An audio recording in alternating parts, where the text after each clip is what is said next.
गांव में होली की धूम थी। हर गली में रंगों की बरसात हो रही थी। माहौल खुशियों से भर गया था।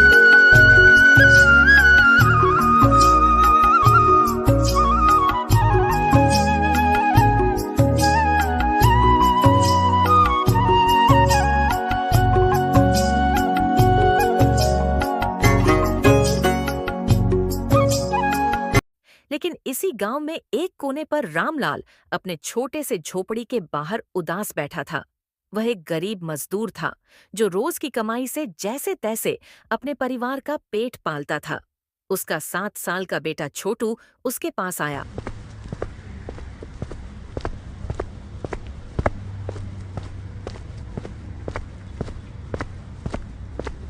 और मासूमियत से बोला, पिताजी, सब बच्चे रंग खेल रहे हैं। क्या आप मुझे भी रंग ला के दोगे? रामलाल की आंखें नम हो गईं।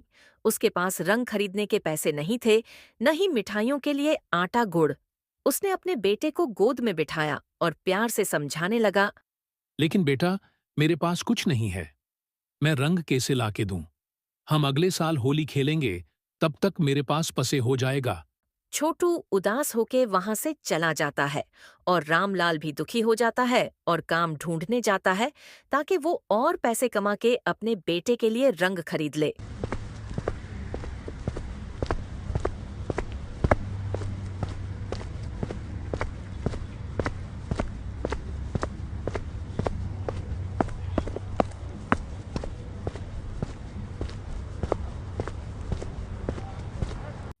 रामलाल को काम ढूंढते रात होती है, पर उससे कोई काम नहीं मिलता और वो दुखी होके अपने घर जाता है।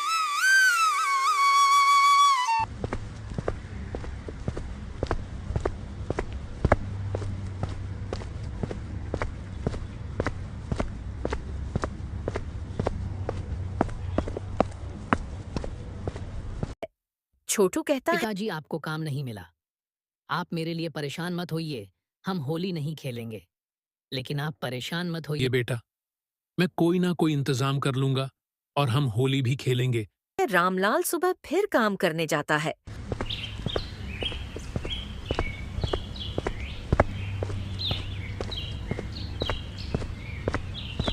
और पूरा दिन वो दूसरों के खेत में काम करता है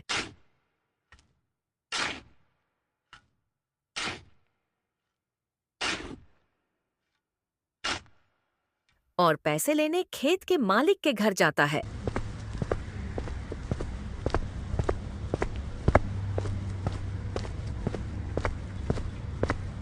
और मालिक से पैसा मांगता है तो खेत का मालिक कहता है, रामलाल, होली की वजह से पैसों का इंतजाम नहीं हुआ।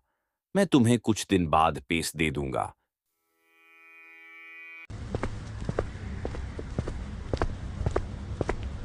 रामलाल बहुत दुखी होता है और एक जगह बैठ के रोने लगता है। तब वहां से एक आदमी जाता है जो रामलाल की आवाज सुनते ही उसका पास आता है, जिसका नाम विजय होता है। विजय कहता क्या है, हुआ भाई, तुम क्यों परेशान हो? लेकिन हम आपके साथ कैसे होली खेले? हम बहुत गरीब हैं। हमारे साथ होली खेलो, ये तो सबका त्योहार है। हमें मिलके खेलना चाहिए।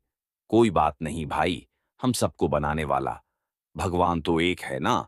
जाओ अपने बेटे को लेके आओ, हम साथ में होली खेलेंगे और अब से तुम मेरे साथ काम करना। रामलाल बहुत खुश होता है और अपने घर जाके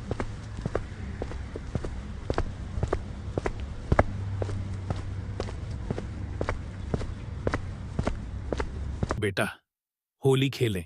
अपने बेटे को भी होली